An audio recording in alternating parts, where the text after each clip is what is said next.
Yes. Hey, I love it. Wow. Well, that was a transcendent mystery experience. Thank you so much. You know, who knows where to start a talk like this, because it's all the little bits and pieces, all the ways in which things could come together, and we have an important message here I'm going to try to get rid of. And if you look at the principles and the sources, those two lists of things that the Unitarian-Universalist Association talks about as being what we are based on as Unitarians, you will not see the G word anywhere. This is the closest we get. And there's a reason for that, and it has to do with a number of things. One of them is that when the Unitarian movement was emerging, it was emerging during the Enlightenment, when the Protestant Reformation had kind of reached its zenith across Western culture, and it was about rational thought. It was about the Protestants helping us be able to have a direct experience of God instead of going into a very mysterious environment and having that mystery kept out there away from us. I remember when I was 14, one of my neighbors invited me to go to church with her, and I had been in Chicago growing up through that year, and had been in a youth group that went to a lot of different churches, and I was in Campfire.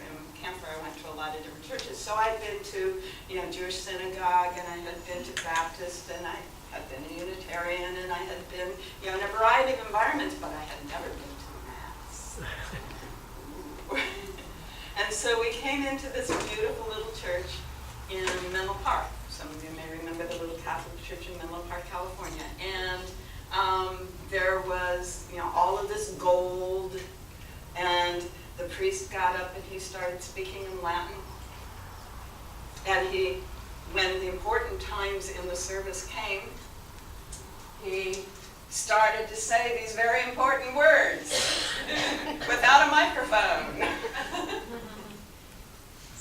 It was definitely not a direct experience. And a large part of what the Protestant Reformation was about was to shift from having there be a barrier between everyone and God, and actually experiencing God directly. Having them be a barrier called the Catholic Missal between everyone and the Bible. Martin Luther, when he was first discovering the importance of the teachings, he was wandering around in the Vatican Library, and back in the back dusty corner on a shelf marked potentially heretical books was this thing called Ta Biblia, the Bible. He had Doctor of Divinity, had never seen a Bible. His great gift to humanity, just happens at the time when the Gutenberg Press came around, was to translate from Latin into German and make available to everyone else the teachings directly in the Bible. And the Catholics and the Protestants have been doing a dance ever since. So when the Unitarians began to emerge as a movement in this country, there were almost no Catholics, and there were even fewer Jews, and virtually everyone had a Bible in their own home. And virtually everyone learned to read on the Bible. And it was, just the foundation of thinking. And that's part of why current conservatives think America was founded as a Christian nation, because by the 1800s, that's pretty much all there was for 90+% of the people,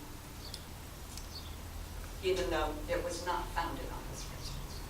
So the Unitarians come in and they go, of course we're going to have this direct experience, but it's really about what we think and what we act. It's not about what someone tells us out there.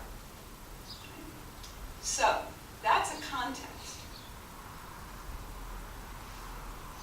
But the experience is an important thing. So what I wanted to do was give us a little sense of, from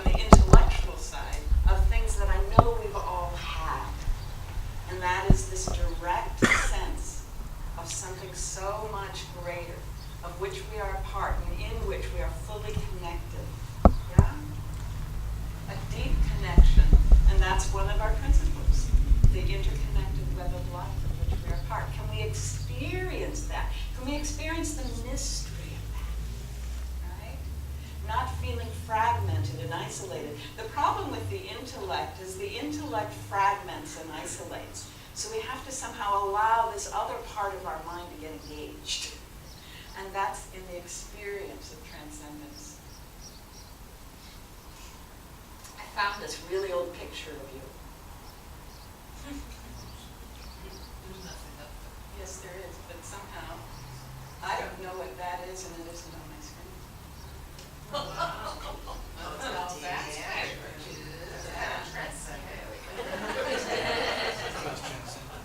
There we go. All right. This is who we are. If we did not have the eyes that we were born with, and we're not raised in this culture, this is what we would see when we looked at each and every one of us.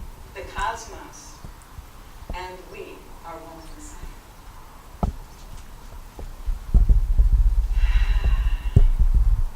Breathing helps with the experience.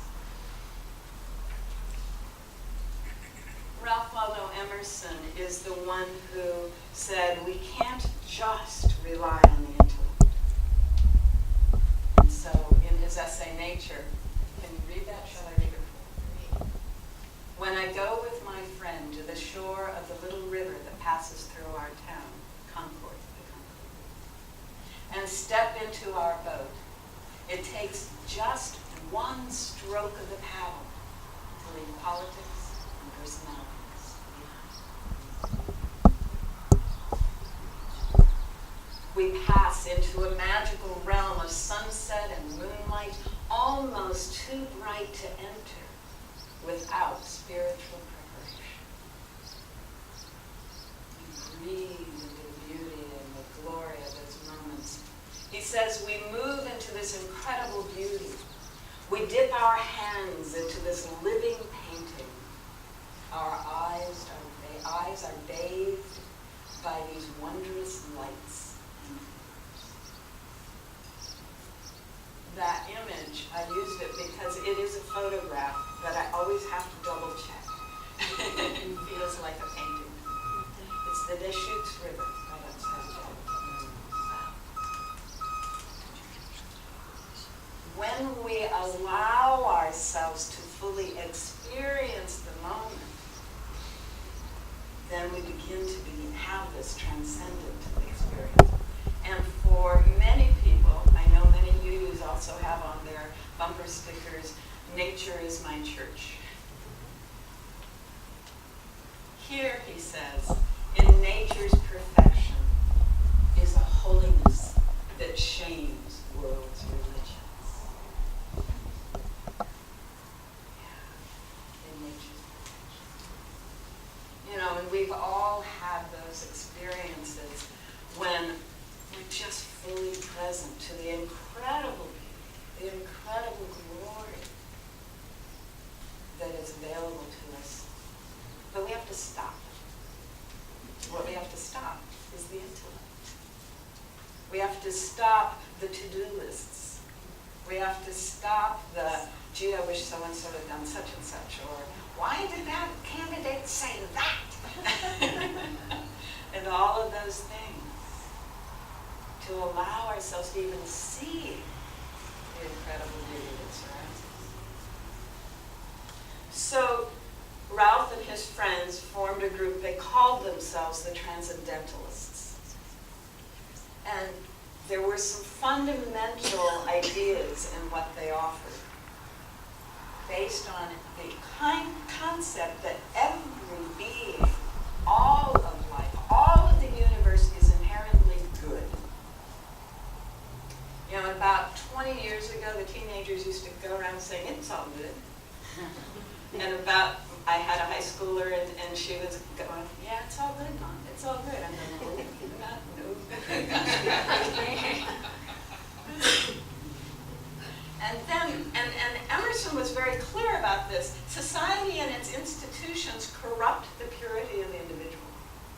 He would say over and over again, don't do what the society tells you. Do what your heart tells you. Do what your deeper reason tells you. Do what your spirit tells you. Rely on your true self, your higher self, your capital S self. Self-reliance. how can we possibly hope to enter into a transcendent experience if we're listening to the voices of mom and the teachers and our bosses and all of that?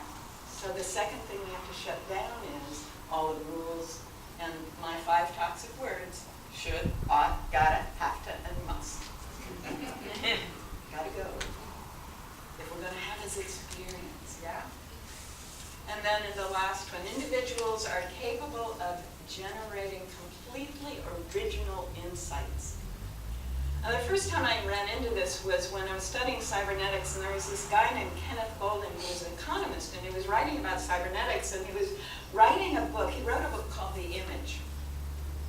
And in the introduction to The Image, he said, what you read may have been written by others, but I have no idea because I've chosen not to read anything written by others on this subject. And I went, this is a scholar. I was a graduate student at the time, and I'm going, really? You can do that? You can write a book without going to all the previous sources first? Is that possible? Individuals can generate completely original insights.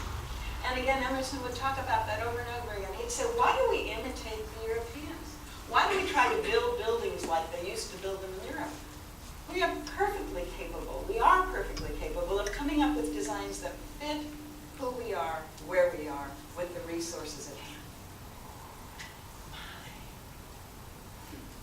And what's wonderful, I know a number of you are very creative, and when you're in that creative place where you're allowing these insights and ideas to flow, and then something wonderful begins to emerge, and then you see this thing that's being created, don't you enter into a transcendent state? And isn't there this wonderful mystery about that? Where did that come from? Wow. So they formed a little group. They called themselves the Transcendentalists, and a UU minister named Philip Gura wrote a book, and it's a really wonderful book. And his description was that what we had was another American Revolution.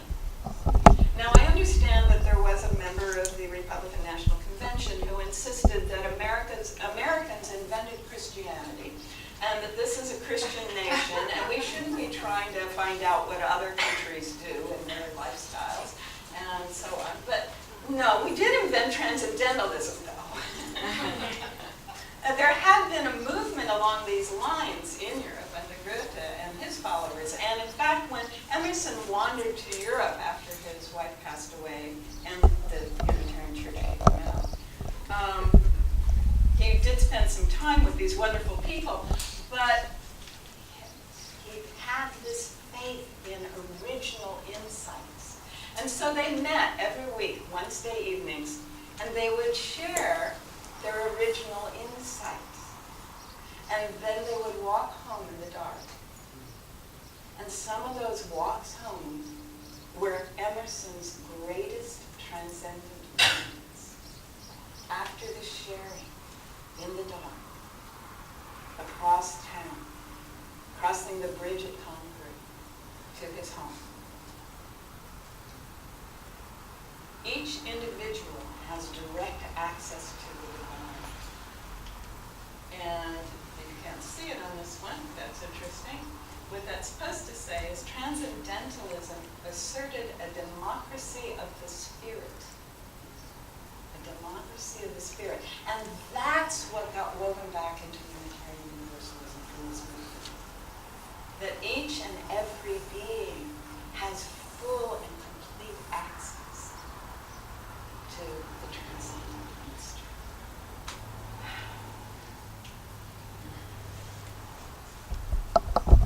When you really pay attention, everything is your teacher. I love this photo. 2 worlds, actually 3, but to have them be so closely woven. So we've been using a word, transcendence. And it refers to 2 things. If we're looking at a religious situation, there's God is both transcendent and immanent.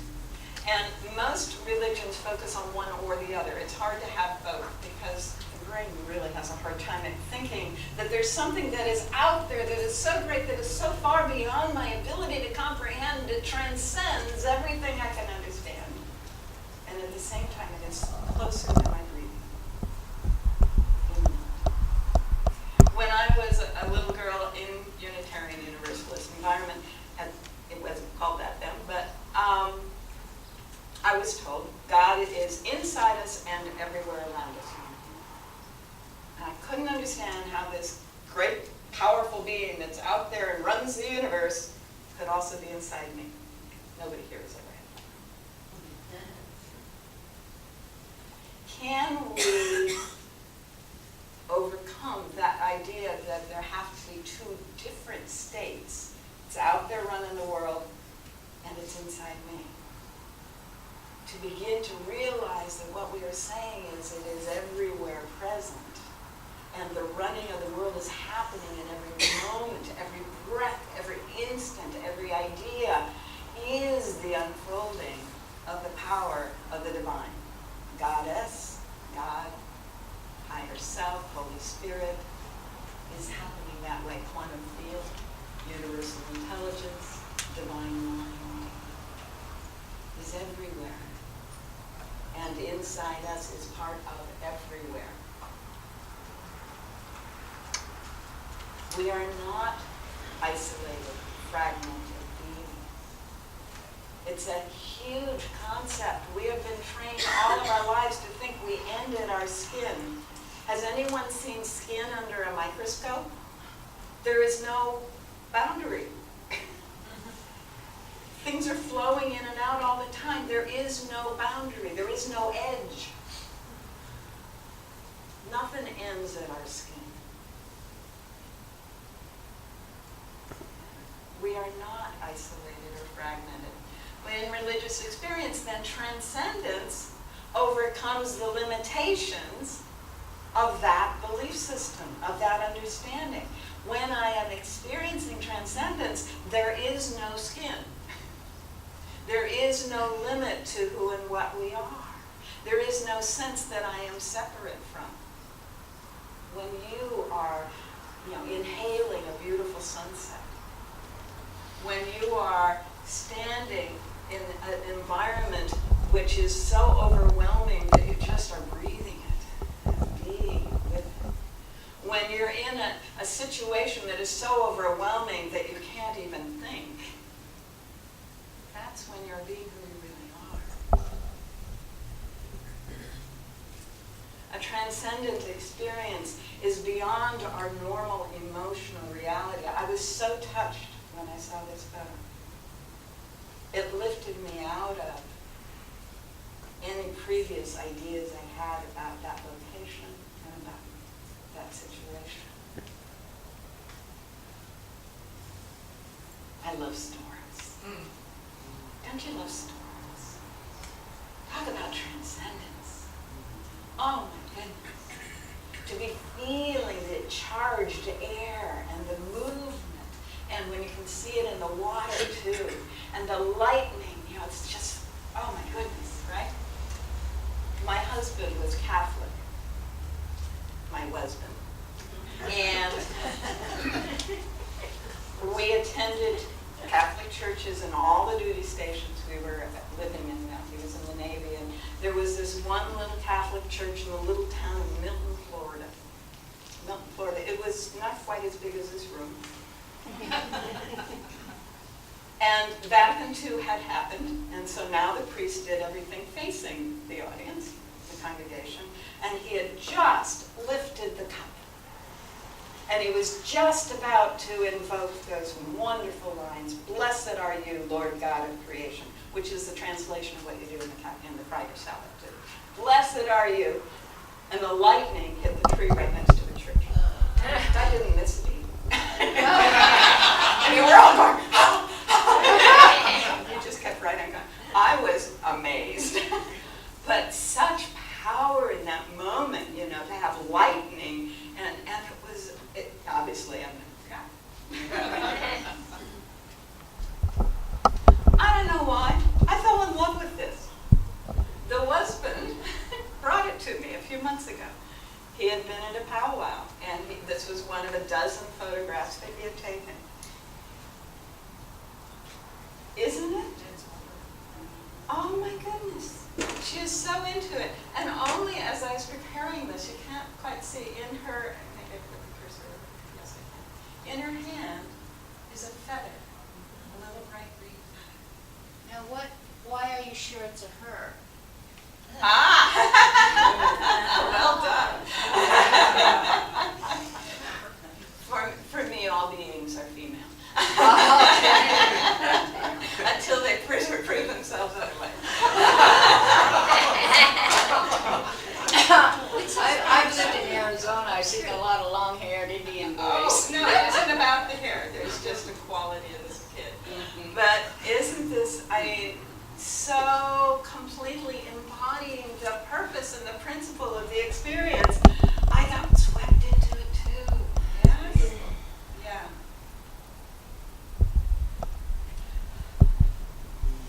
Experiences outside our normal space and time. I do have a video I'm not going to give you of moving through space and time. I won't take the time right now. But outside of space and time, you know, these incredible views that nature gives us to open us. Really, that's what I think of it. When these incredible, beautiful experiences happen, they're to go, wake up, open up. You are a transcendent being. The large picture was a bank building in Florida. That image remained on that glass in spite of everything everyone did until someone came and shot it. Months. The smaller photograph, a friend of mine had moved into a new neighborhood and was feeling really a little disturbed. Am I doing the right thing? Am I in the right place? And she went into kind of a state of prayer and meditation, and she got up to close the curtains. And that was what was on this house across the street. It's never showed up since. It's the woman with the alabaster jar. It's the Magdalene. The 22nd was her feast day. But isn't that amazing? That's an orchid. Huh. Looks a little familiar. Isn't that amazing? Nature gives us so many opportunities to get outside of our limited ideas into our true nature, our transcendent being. The whale was saying, thank you. The diver had untangled it. This is in San Francisco Bay.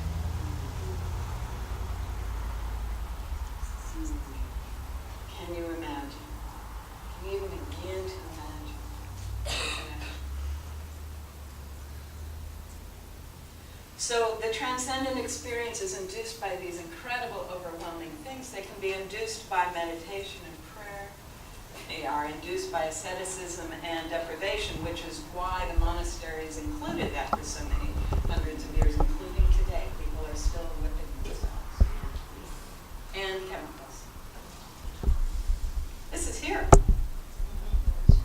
Or as well. And when I think about this place, my mind is boggled. It's beautiful. What is it? It's called Thor's Well, and Judy can tell you how to find it. Anyone see Alex Gray's paintings of humanity, of human beings? This is one of his paintings. And this is his painting of the inventor of LSD. And that's the LSD chemical molecule. And around him are all the famous people who are known to have used LSD. And I included the jellyfish because when I was living and working in Portland, I got to know this wonderful man. He created a whole thousands of gardens for low-income families. And when he needed a break, he would take a tab of LSD and come out here to the Newport Aquarium and watch the jellyfish. That was his way to transcend the stuff that he was encountering day after day.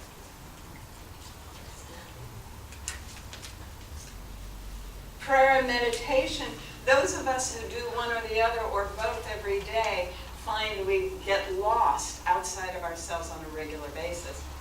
Those of us who do it on an occasional basis sometimes get into that overwhelmed state and go, oh my goodness, there's so much more than anything I could ever imagine. And yes, this is a photograph off of Shasta of a Black Butte, of something someone saw after a group had been in meditation around the violet flame for several days. Awesome. And meditation can lead to a state called theosis, in which not only do we get a sense of we are part of the whole of nature, we get a sense of the incredible complexity of divinity showing up in every possible form. This is Arjuna asking Krishna, please show me your true form. And after substantial preparation, finally Krishna does. And this is an attempt to express the incredible experience of, oh my goodness, divinity is so much everywhere, so everything, including the nasty, ugly things.